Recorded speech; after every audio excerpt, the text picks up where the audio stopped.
live. Yeah, we going live. Hey, we going live. Yeah, we going live. Yeah, we going. Yeah, we going. Yeah, we going live. From the 50-yard line, we going live. From the 50-yard line, we going live. From the 50-yard line. Hello, beautiful people. Hello. I am Jarrett, the football genius Burgess. And I am Stephanie Fitzpatrick, a.k.a. the Advantage Coach.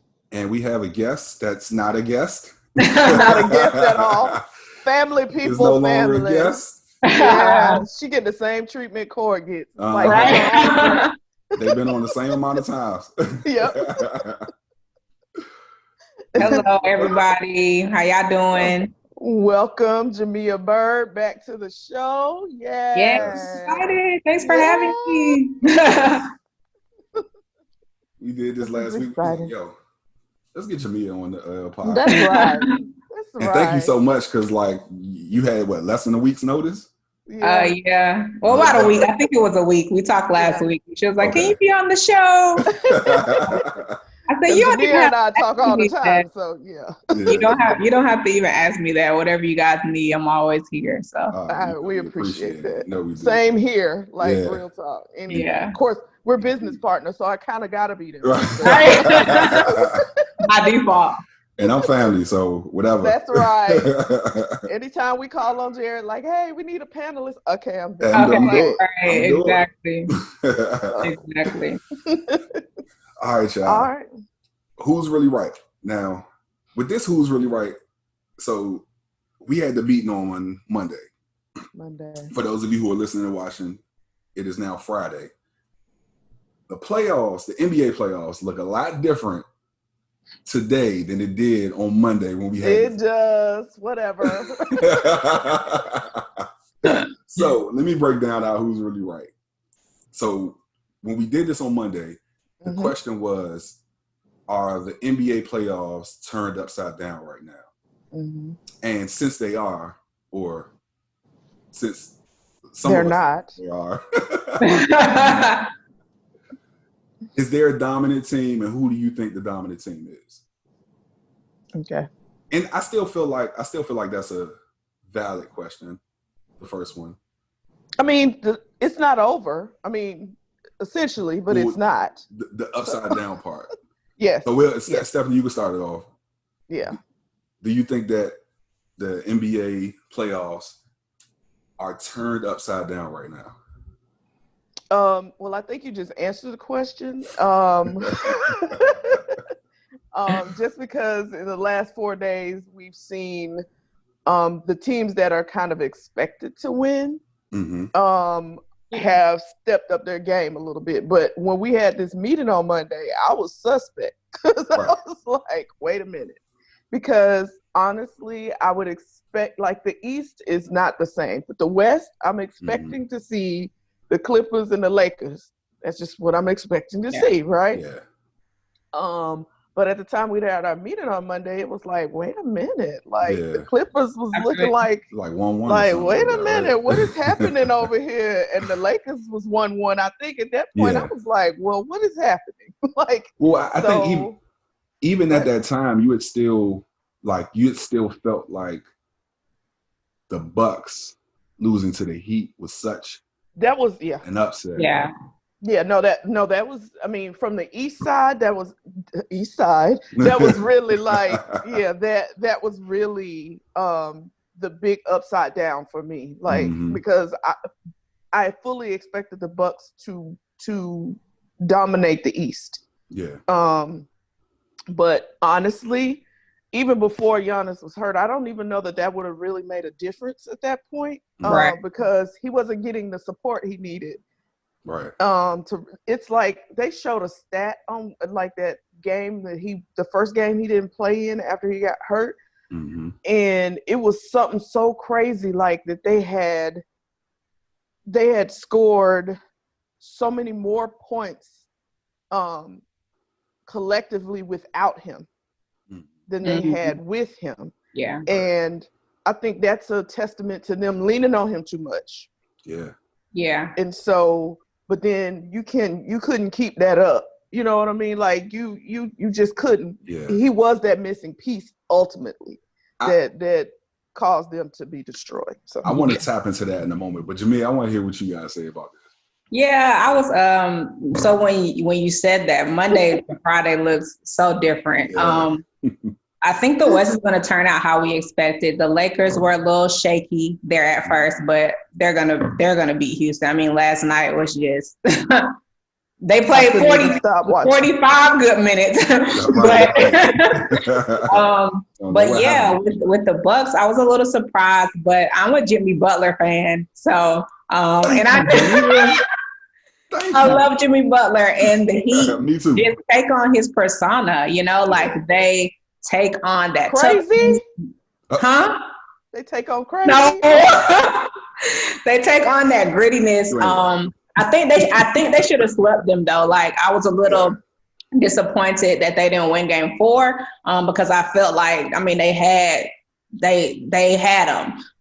But here we are. So I'm happy for them. I'm happy for Jimmy Butler. I'm a Jimmy Butler fan. So Me too. She told me that you were. So I told her yesterday, this is going to be so good for Jarrett because he's going to feel a kindred spirit about this. Yeah. Like, whatever. I also think like the Bucks, like Steph said, I think they were going to lose anyway. They just didn't have it. And I was thinking a little bit back about the Celtics without Kyrie, how they played better. It seemed like the Bucks came together better without him on the, so it's interesting when you remove that star, the dynamic and other players have an opportunity. I mean, they're all NBA players. Like they're here for a reason. They can play basketball. Right. Giving them that opportunity, it looks a little bit different. So I just thought that was interesting how they really played well without him. Mm-hmm. That's precisely the point I wanted to get to. Well, so the thing is, Giannis is ball dominant, right? A lot of the offense runs through him. Right. He gets the ball at the top of the key and he runs the offense. All the way. It's usually a drive, dominate, and slam the ball home, or a drive, kick out to a shooter. Mm-hmm.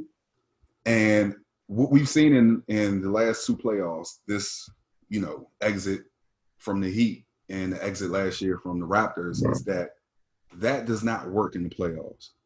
Mm-hmm. Because all we have to do, since Giannis has not developed his game enough to shoot a three-pointer consistently, teams are backing away from him, clogging up the lane, and rallying out to all of the shooters. So what you saw in that game when Giannis went out is that they were able to move the ball a lot more. Right. They were, They got better shooting. Yep.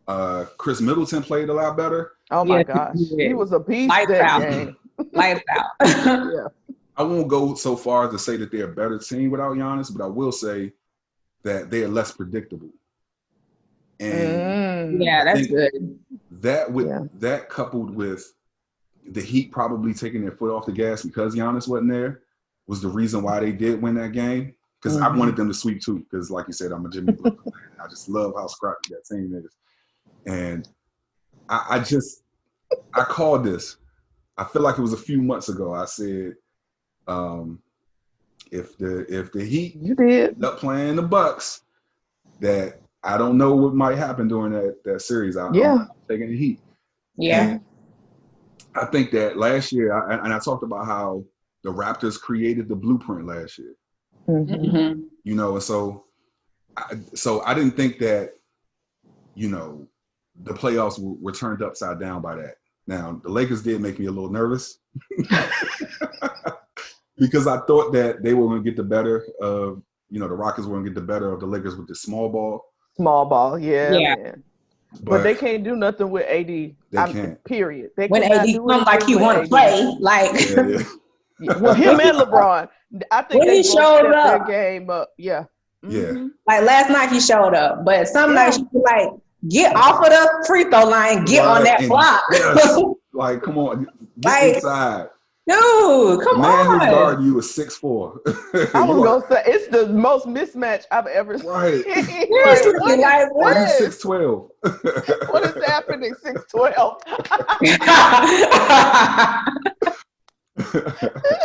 You should be dominating. Yeah, it's no. But I agree about the dominant team. So are we talking about the dominant team now? Yeah. No, I agree about the dominant team. I believe that the Heat. I'm excited about. I'm hoping to see a Heat Celtics. Me too. Conference final.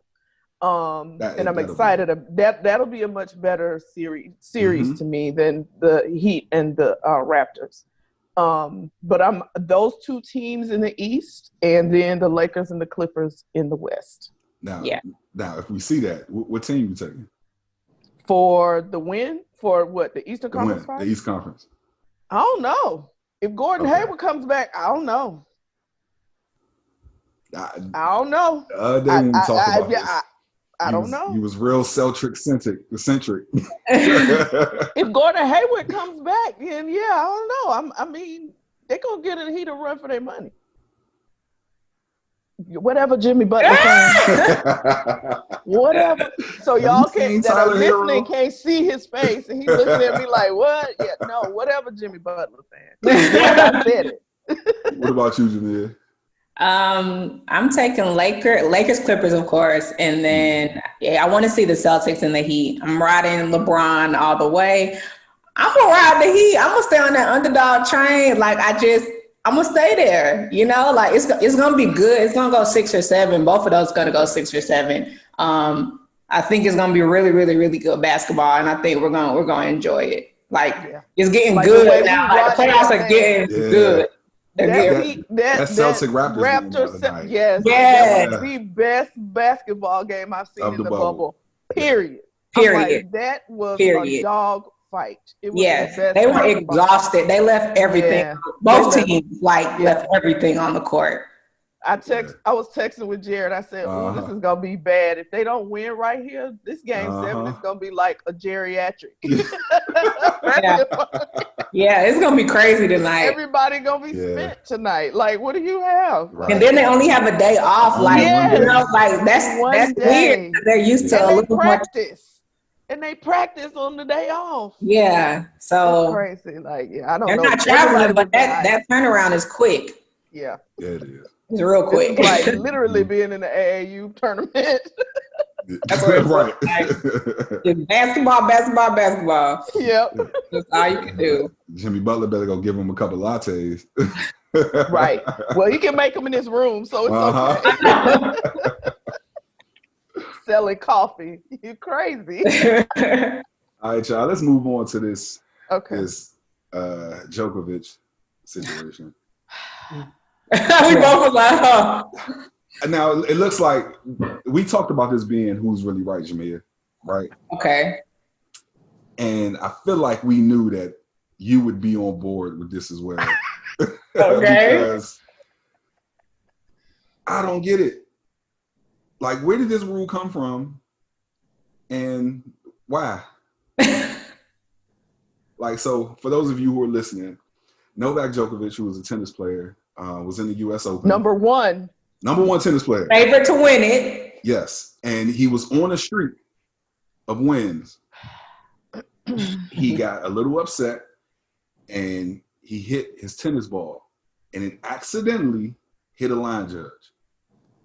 And because of that, he was disqualified from the tournament. Yep. For accidentally hitting a line judge. How do we feel? Because Jamia, you go first. No, go ahead. Go ahead. So earlier in the match, he had done the same thing.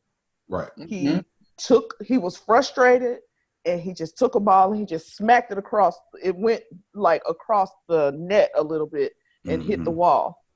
So if we aren't I guess I'm trying to understand, is the rule about hitting the judge or is it about hitting the ball? I think it's about hitting the judge. And so then in my mind, it goes to intentionality. Right. You all need to say, if he turned around and just lobbed the ball and, served it into her throat, I could see y'all saying, okay. Or, some of the antics we've seen between Andre Agassi and John McEnroe on the court. Oh, yeah. When they were playing, just some antics, okay? And so what if one of them, because they were famous for like throwing rackets. So you throw the racket, it bounce back up and it hit somebody. I mean, it's the same kind of principle. Right. And so I just don't understand why intentionality is not a part of this rule. Right. You know what I mean? Like, you just saying, this man's number one. I don't care if he was number 125, but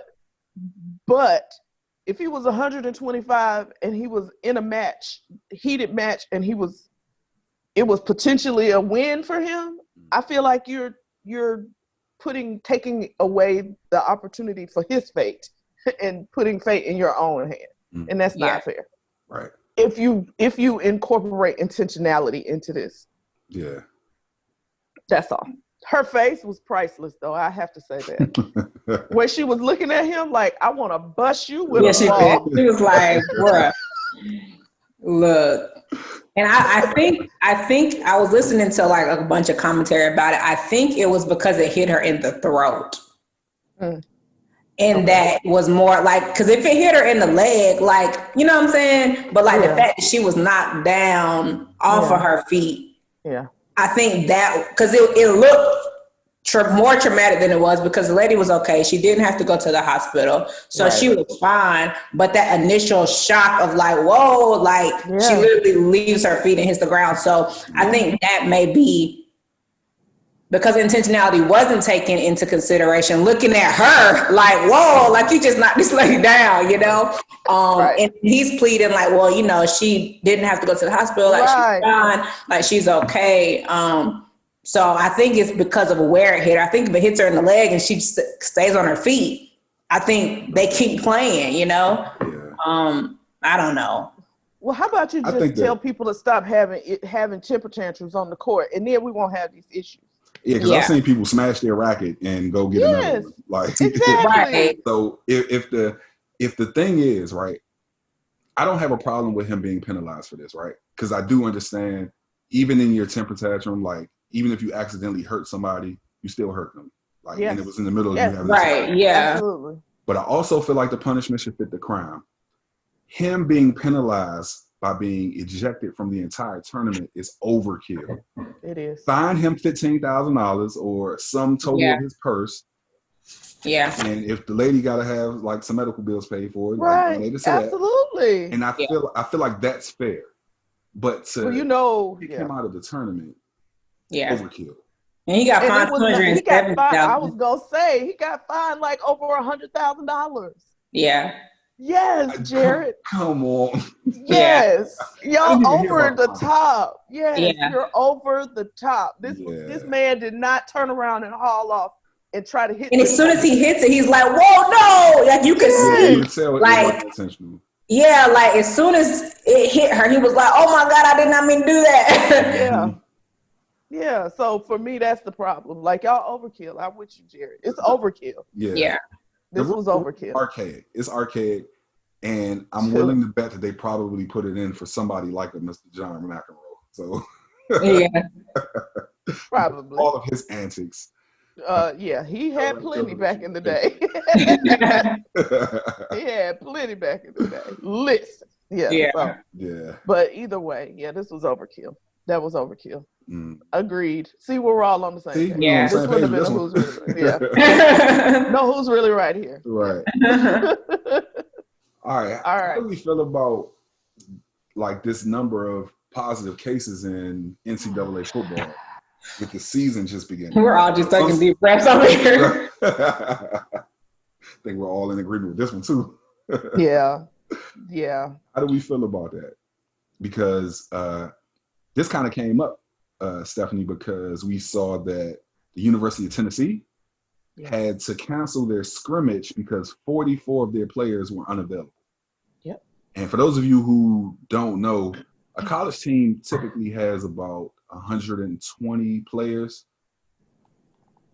So that's over roster, a third of your that's a third of their players of your team. Yes, was unavailable.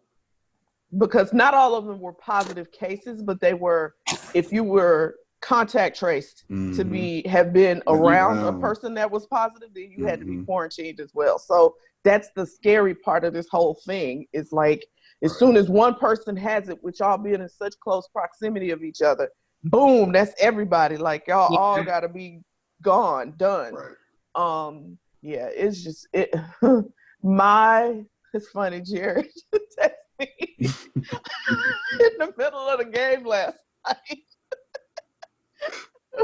about feeling guilty about watching football. I said, I feel like I'm complicit. And I felt the exact same way. I was excited about the game. I had so many mixed emotions last night. But that's professional, but it's still the same thing. Even when I tried to watch some of the college football on Saturday, I was still in the same place in this space and just like, oh my God, all I can do is pray. Like I can't even enjoy it. Yeah, because you know that they're safe. Yes, I'm just like, God, please keep these babies safe. Yeah. Please let them be doing the smart thing. You know what I mean? Like that's in my head. That's what I'm thinking the whole time I'm watching it. So we had this conversation, Jamie. I don't know if you heard our whole our episode where we talked about this and just how we kind of thought like they needed to bubble up like the NBA individually as teams. Like, and then you take your bubble to somebody else's bubble. Yeah. You play, and then you take your bubble back home and you stay in your bubble. Yeah.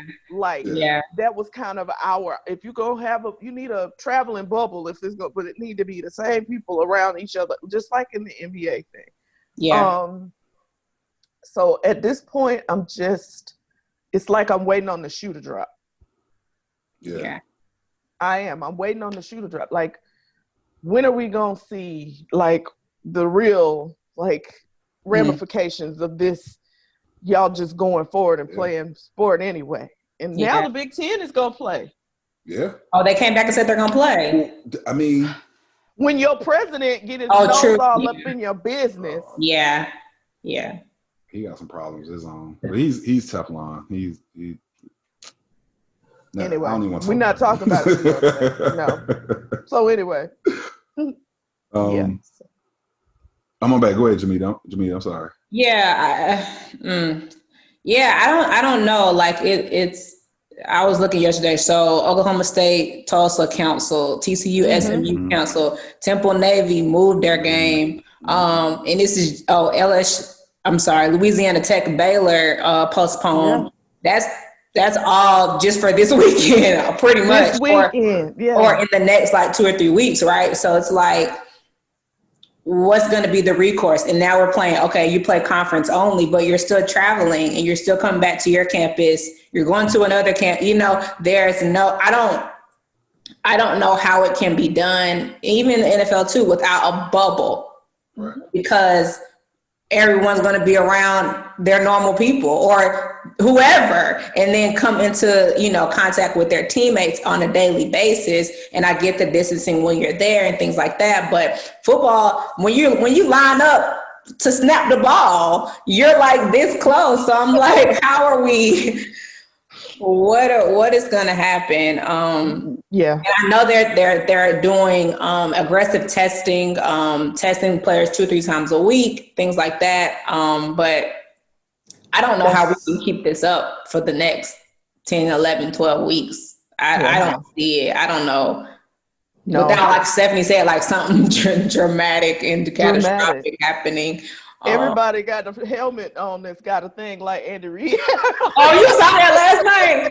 I said, Andy Reid ain't playing. Right. He got that whole face shield. Everybody was so helmet got one on there. Yeah. Okay. But that's only, like, even when you line up, like your helmet got one of those on it. I don't know. Like something. I don't know. And I do think they should. I'm sorry. Sorry, I was gonna say I do think they should adopt, even in the NFL and college football. If you're on the sideline, you're not playing. You need to have on a mask. Like that's the second part of what we were talking. Yeah, exactly. Right. Only because why is it only that the coaches are wearing masks? Excuse me. when I'm not playing, just like, here in North Carolina in the gym, if you're not actually physically on a machine, you have to be masked up. Mm-hmm. I be seeing people on machines with masks on. I'd be like, hey, I'd be that person. First of all, that didn't need me getting on no machine because I'm gonna have gloves on. I know, Stephanie ain't going to the gym. I'm not going to no gym unless I got on a hazmat suit. Oh, man. And that was before. Right, exactly. So now it ain't happening. It ain't happening. No. Yeah. So I was thinking about this illustration, right? Just to kind of paint the picture of where we are with COVID. Because I heard a few weeks ago, what's his name? The coach for Alabama. Nick Saban. Nick Saban said something to the effect of, you guys act like the players can only catch this from playing football, right? Mm-hmm. Which I feel like he totally missed the point, but I mean, he just wants to play football. He misses the point anyway. He wants to he just wants to play. Yeah. And so one of the things I said on an earlier podcast when we talked a little bit about this, and I think it was around the time that we talked about the Big Ten, was that we were talking about the parents, and I was like, some of these parents are really willing to gamble with their children, because of this, because they were like, picketing the Big Ten office. Yeah. And this picture came to mind of 120 players lined up against a wall. And there's one bullet in the chamber. And we are firing this one bullet blindly at those 120 players. Now, only one player is going to get hit. Mm-hmm. But are you going to allow your child to be in that group of that one player that can get hit? Even though we know that 119 will live? Yeah. And it's unfortunate because I know I certainly wouldn't be on the side of allowing my child to play through this. No. I wouldn't. I couldn't. Nope. I don't want to play Russian roulette. If I feel like this and I ain't got none, I can't imagine how I'd be if I had one out there. I'd just be a wreck. Oh, yeah. Look, my kids is your kids. But and I feel like you'd be the same way. Like you won't let Jack play, you won't let Masai play. Oh no, you listen. You won't let Leah play. Y'all would all have to get over it. IT just gonna have it's gonna be a fight to the end with no. Yeah. Yeah. And I don't understand how we see that there's been some, propaganda in trying to die down the seriousness of COVID. And I just don't understand folks' willingness to send their kids out there to play. Now, at the same time, these kids are grown men and they can make their own decision. Sort of, kind of, long as you ain't using my money. Right. Yeah. Oh, you want to go? Mm-hmm. Yeah. How you going to get you on your own, bro. However you make it there, you make it. But yeah, no, I agree. And I read an article that disturbed me even more about this, and it said that, like, the NCAA, some of these teams are actually choosing, I don't know how they get to choose, not to report about the COVID cases that they're experiencing. Excuse me? If that's my kid at your school, bruh, I don't give, you go, boy, listen. Yes. I wish you could see all of our faces right now. I saw the article too. So what I saw, it said Lincoln Riley from Oklahoma. They said they're not going to publicly share the coronavirus results, right? So this was, I think, on College Game Day. So Desmond Howard, that whole crew. And this is not like you hurt your ankle, this is not information that you need to protect at this point. I agree with protecting the identity of your players. We're not going to be naming names, but we're going to say this many people on your team. Exactly. Because it's still so new and everybody's trying to figure out how it's being contracted and which way. but it's all for a competitive advantage. So to your point, like, you don't really care about the safety of these players. You just want to play football. You want to just win games. Like, it's so unfortunate. I was like, what? Like, how do you even have the audacity to think that that's okay right now when we're in the middle of a pandemic? The NCAA needs to get their act together. That's all I'm going to say, because they are not a governing body for real. You're just a name. You better become a governing body, because these conferences and these teams making these autonomous decisions about how they're going to conduct business is a problem. It is a problem. Yeah. What does the NCAA do? Nothing. It's a name. It's a name. They make money. That's it. Yeah.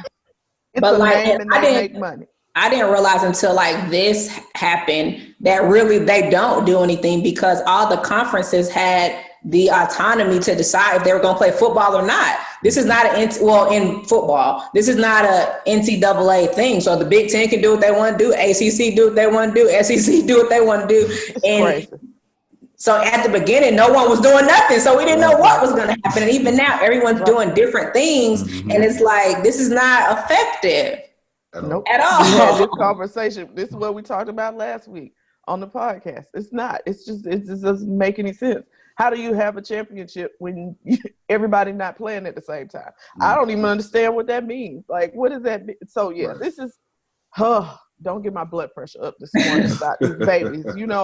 You know how I feel about these babies. And for me, that's all this is about. And it's the kids. It's unfortunate that you are, you just see them as a commodity, and that's a problem for me. It's a big problem. Big problem.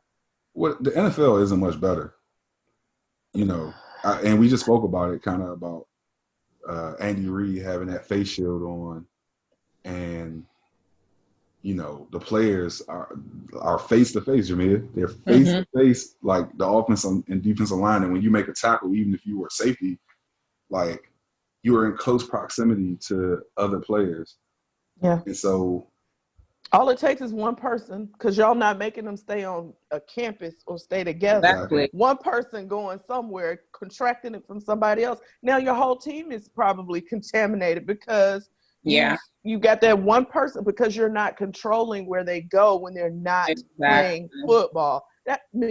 Last night seeing that stat made me feel so much better, but still, it was 60,000 tests, 5 positive. That's a great ratio. We gotta hope. I don't want to see none of them. Right. No. Right. We gotta hope that those numbers are accurate. Right. We gotta hope they're right. Yeah. After that 77 positives that came, false negatives that came, false positives that came back. Uh-huh. Yeah. But they need to work this thing out. I don't know. It's just, it's just. I think about disgusting. Like people that have kids. I'm thinking about Marquise Goodwin and his story of like not basically opting out just because of the safety of his family. Not even much that he was concerned about himself, but he just had a baby and a newborn. So like you're going into the facility amongst people that you don't know where they've been, but you're going home to your kid. Mm-hmm. He was like, no, like I'm not doing that. I'm putting my family first. Not to say the people that are playing aren't putting their family first, but I just thought about him and like, the decisions that the players that have opted out made, and for various reasons. But just thinking about your family and your kids, especially kids that may have like asthma and just other things that they already have going on outside of COVID, so. Yeah. And we've seen The Rock, his whole family is sick. Like, so it's possible. The whole family is sick. Yeah. Oh, folks, everybody's sick. everybody. So it's such a gamble. And if I were them, I would just be like, you know what? I'm gonna just stay here at the facility. If I'm one of these players, I would bubble myself up. I'm gonna just stay at the facility because I'm not taking that home. Because even though in the NFL it's much more rigorous, like they have to be before they can even enter the facility every day, they getting the fever test. Then they doing the COVID test every day. Mm-hmm. So you know what I mean? Like that is a little more rigorous than what we're seeing in college football, which is a good thing. But it's still all it takes is that one person. That's the scary part of this. It's that one person being around somebody they don't have any business being around, and here we go. It's a whole big problem. Yeah, and then the whole team's out. Yeah, no game. Yeah, and then what's really gonna happen with professional football, because it's such a tight, good luck. So much money wrapped up in that thing too. They ain't gonna lose that money, and that was the reason. Like, I remember back before we even got here, Stephen A. Smith was like, "Oh, they playing football. Like, there's no way they're gonna miss out on all this, even if it's just TV money at this point. Like, they're not missing that." Right. So whatever we got to do, whatever we got to do to line up, we're gonna do it. Like, and here we are, no fans, but they lined up. Right. Yeah. Well, fans, even that. Okay, I'm sorry, I'm not gonna go there. Yeah. Okay. Yeah. Fans and things. That's gonna take us down the whole. That's gonna take us down the whole situation with the fans. Yeah, I was like, this is not happening for real. I don't care if it is 20%. Why are there 15,000 people in one space? I'm sorry. Go ahead. Right, and so we see that people don't view this the same. So it doesn't take much for somebody, like you said, to go be somewhere or do something that they ain't supposed to do. Like we saw that House from the Rockets. I mean, these reports are unconfirmed, but the reason why he won't be playing tomorrow night is because he snuck a young lady into the bubble who wasn't on the list. Oh, I saw that. To be in the bubble. I didn't see that. Wow. And so he put his whole team. He put the whole bubble at risk. Seriously.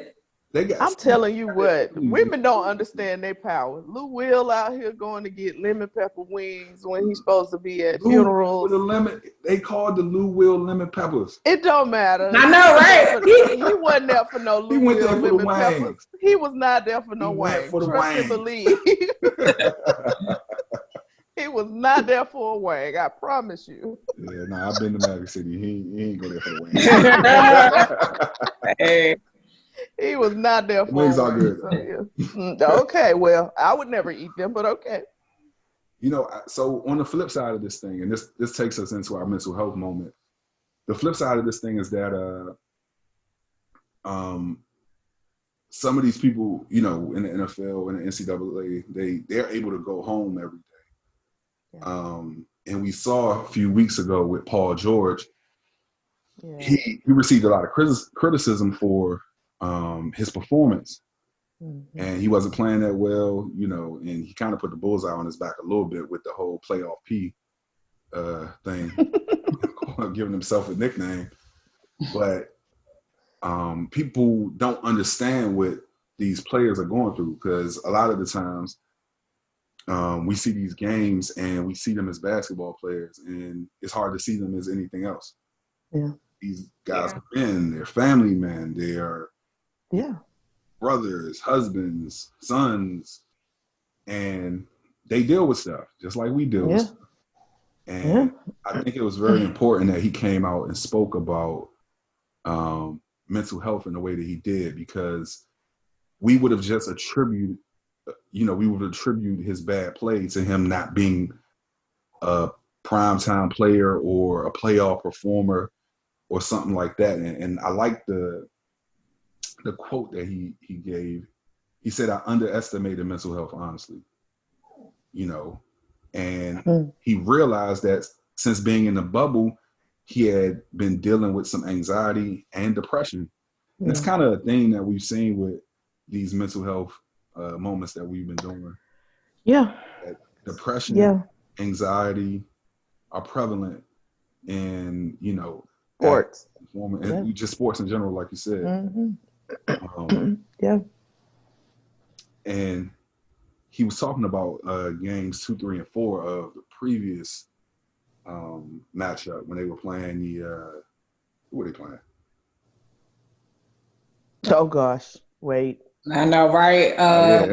Feels like so long ago, even though they playing every other day. Right, every other day they playing. But who the Nuggets played the Jazz. The Clippers played. Oh my God! The Mavericks. The Mavericks. Yeah, Dallas. Yes. So, I was like, what is the boy's name? Yeah. Yeah.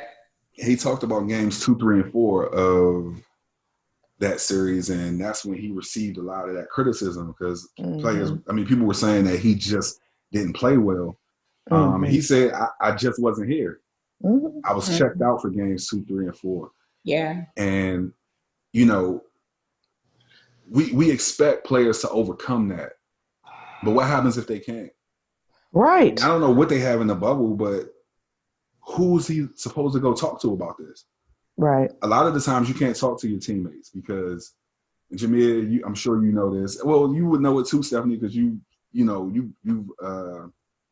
seen players interact. Like it's really jokey. Like players joke with each other a lot. Right. Usually when you see one-on-one with players and on teams, you know, it's more you can be serious. But when there are a lot of players around, like it's very jokey. Yeah. And something that serious you couldn't necessarily go to your teammates about. Right. And so again, like I said, I don't know what resources they have in the bubble. Right. If he has somebody to speak to about this. Right. But who would he have gone to talk to if they don't have any resources? So I'm glad that he came out and talked about it. Yeah. No, he's brave. Yeah. That's a brave thing to do. And so often we look at, like, I'm thinking about, what's his name? Montrezl Harrell, who just lost, his grandmother? His grandmother, yeah. While he's been in the bubble. Some other people have lost, you know, family members while being a part in this bubble. And just the idea that my family's out there and I can't, especially, I don't want to sound sexist, but this is just, I think, a man's thought process. I can't protect them. Yeah. I'm not a home to ensure that everybody is well. Is a daunting thing. I'm sure they feel that deeply. They feel that.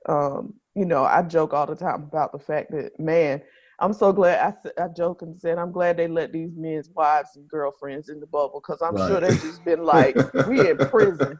Right. I feel like I'm in prison. That's what Brown said. I'm doing a bid.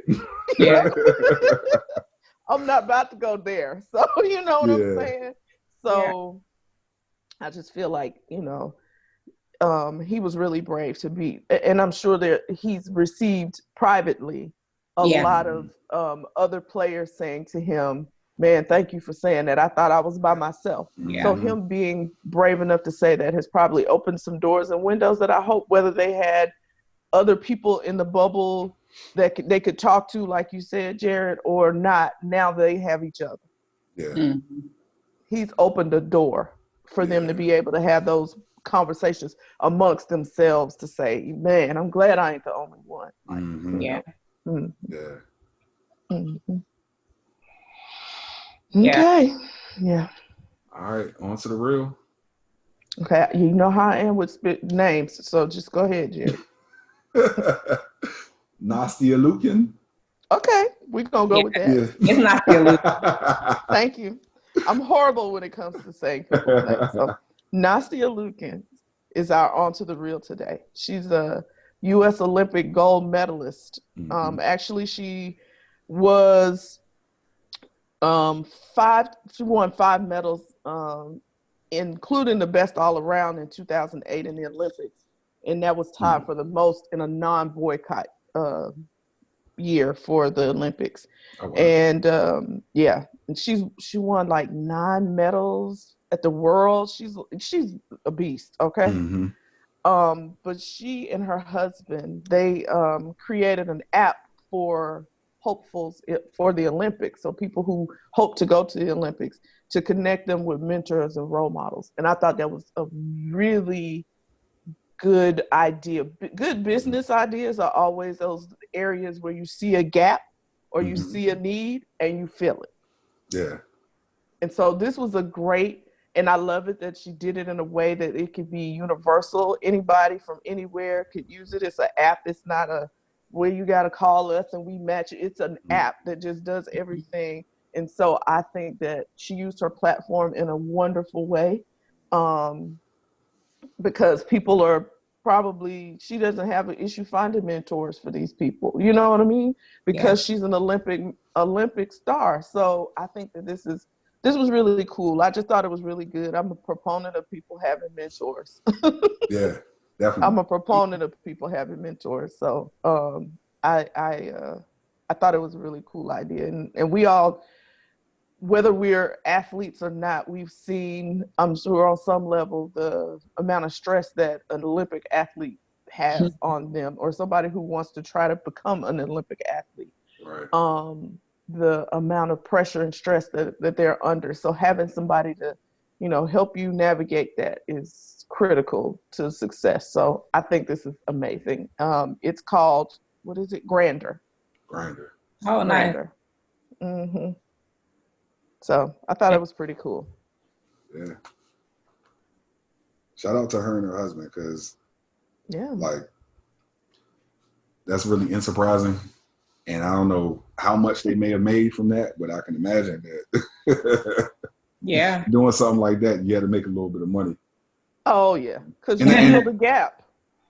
Yeah. It wasn't, Yeah. It wasn't there before. Yeah. It's never done before.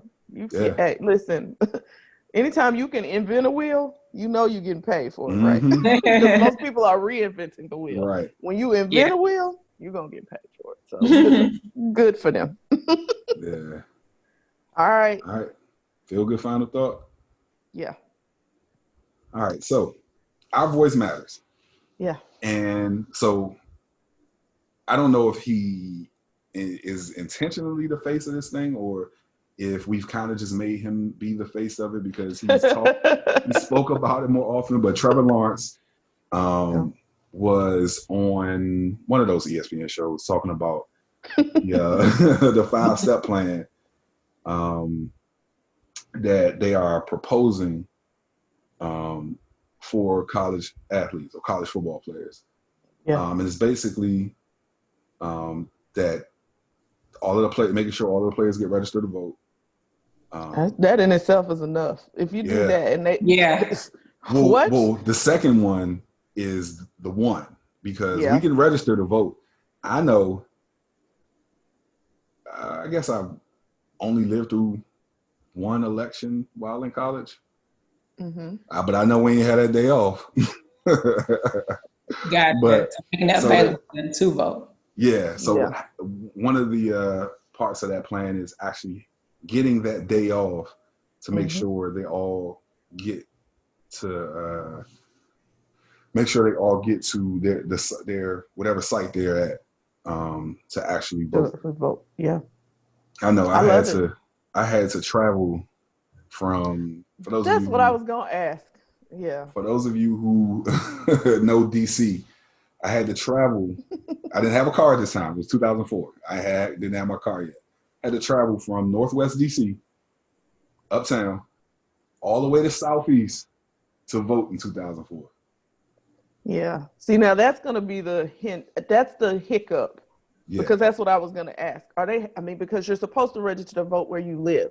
Right. And your permanent residence might be across the country. So how does that work? Do you get an absentee? But all of that, I hope they're working all of that stuff out to make sure that those people get absentee ballots or mail in, however they're doing it, to make sure that they can vote. That is a good point. And I think that because I know a lot of my teammates didn't vote because they were unsure of this whole thing. And so the thing is, you could do either. If you're registered to vote at home, you could just receive an absentee ballot and vote and send your ballot in. Or you can register to vote where you are. And you would fall under their jurisdiction and you could vote right there where you are. And then once you vote, they'll send you where you're supposed to go vote. Because I could have, and I guess I didn't even know this either. I just knew that my place to go vote was over in Southeast. Right. So I just traveled over there. It's right across town. Right. I would have had a lot more convenient place to vote if I had a register to vote where I was on campus. Well, I hope that they get that little piece worked out. So because so many of the NFL players, I've been admiring them too for coming out and being honest and saying, I've never voted before. So many people. So many of them are saying, I never voted. I never thought, there's the lie that always gets told that your vote doesn't count. It doesn't matter. You know what I mean? So I feel like this is the first time we might see a real, true representation of what it's really like. Because I think that way more people are aware this time than ever before. Yeah. So but that's not all they said though, Jarrett. No, right? I was about to. Okay. I was about to get to the last three. Yeah. The last three is they'll be able to wear social justice messages on their helmet and their shoes, and each game will have a video representation of someone who has been a victim of social injustice. And they're also and this is the final one. They're also wanting to work on relationships with local government officials and police in the communities at the schools they're in, or the communities that they're in. Excuse me. Right. No, I love it. Yeah. I love it. I saw I don't know that they talked about it because I missed the beginning of the game, but I saw that a lot of the NFL players had things on their helmets last night. I don't think they talk. I don't remember. They didn't when I was on. Yeah, but I saw Breona Taylor's name on somebody's helmet. I saw Ahmaud Arbery's name on somebody's helmet. So. So this is cool. I'm glad they're having this opportunity. I hope that they're kind of our voice matters is what they're calling this whole thing. And so I love it. I love it. It seems like they were very thoughtful in the things that they decided that they were going to try to come to the table with. You know what I mean? Like they didn't ask for anything too ridiculous. But they also were very firm about the things that they thought were important. And so I loved it. Yeah. All right. Show. Huh? I said shout out to them for making that happen. Because that's pretty big. And you don't necessarily expect players to rally in this way. We're in different times. We're at a platform, baby. Right, yeah. Powerful. They understanding their worth. I think the fact that you play football is powerful. Exactly. Right. And when you Trevor Lawrence and you play football, you make a lot of people it's very lot of money. Powerful. Yeah. They gotta listen. Powerful. You start talking about not playing.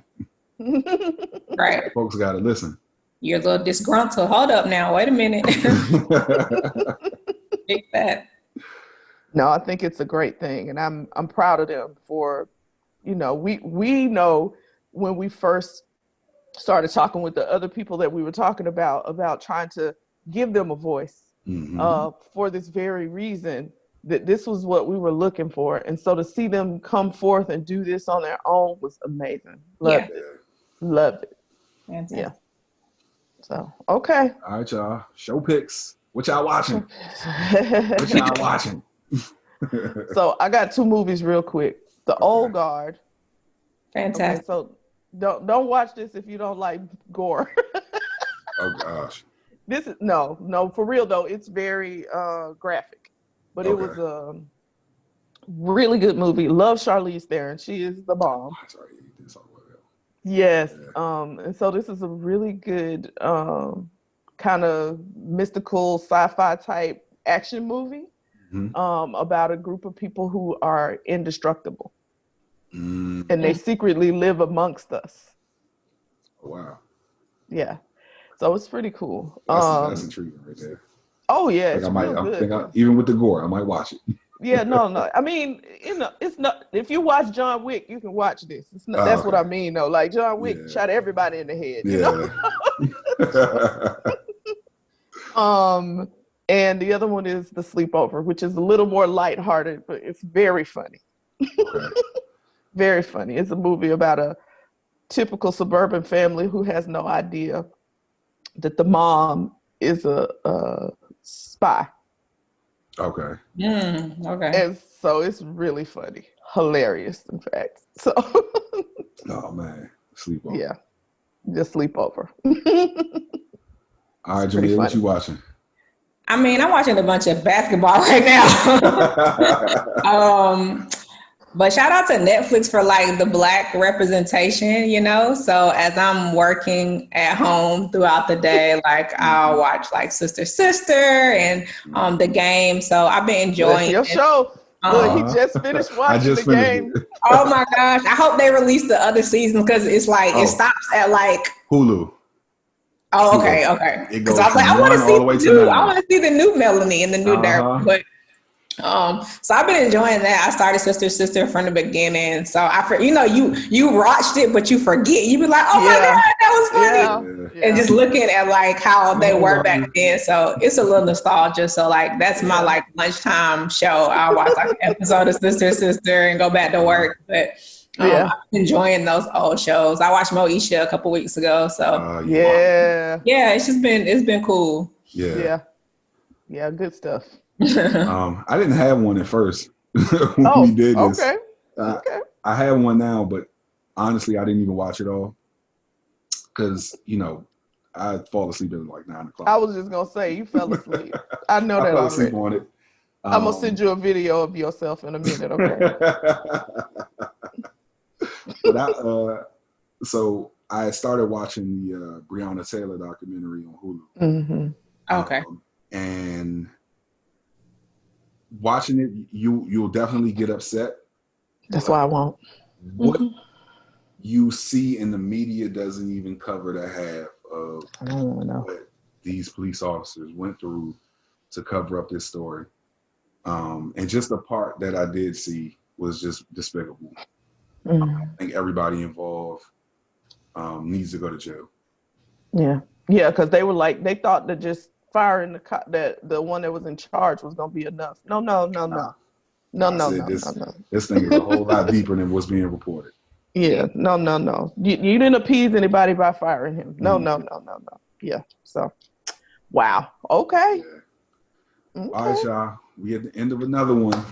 Yeah. Jamia, we truly appreciate you. Oh, thank you, sis. Thanks for having me. You are not a guest, and anytime you want to come on, please. And you definitely are welcome. There's an open thank you.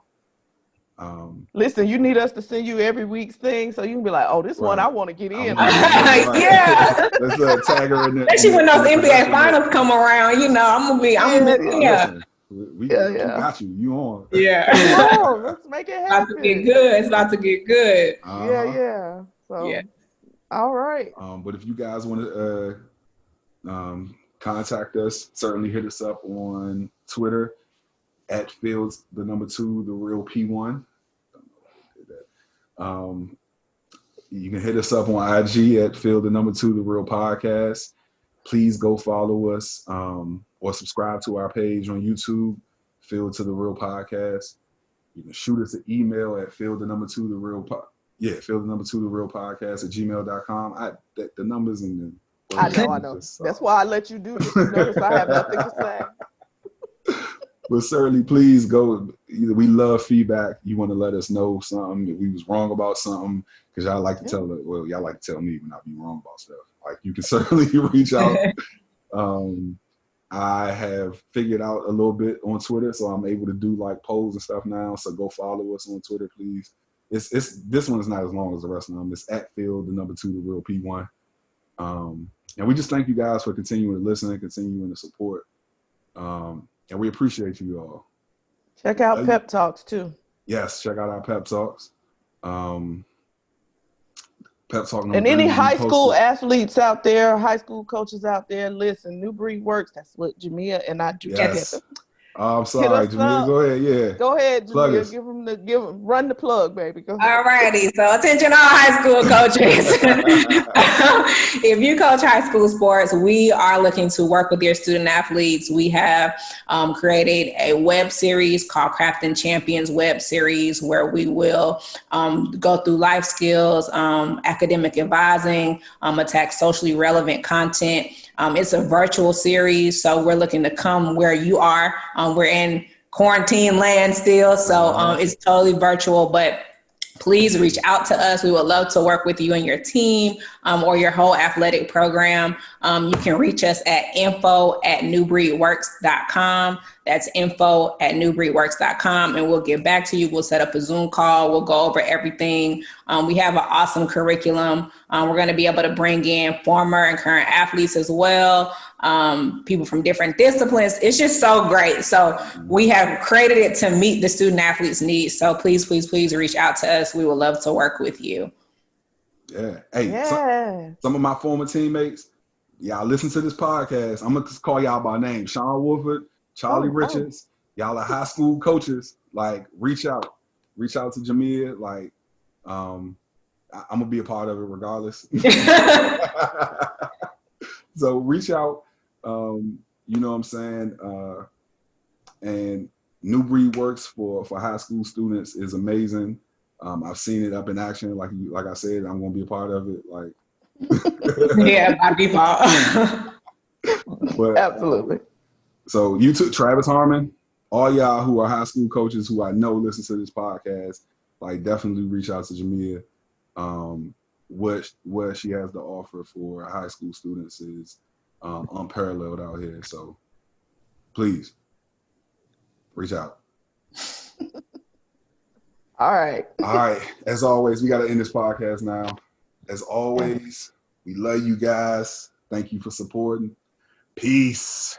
Peace out. Now put the cameras on me. Put the cameras on me. Put the cameras on me. Put the cameras on me. Put the cameras on me. Put the cameras on me. Put the cameras on me. Put the cameras on me.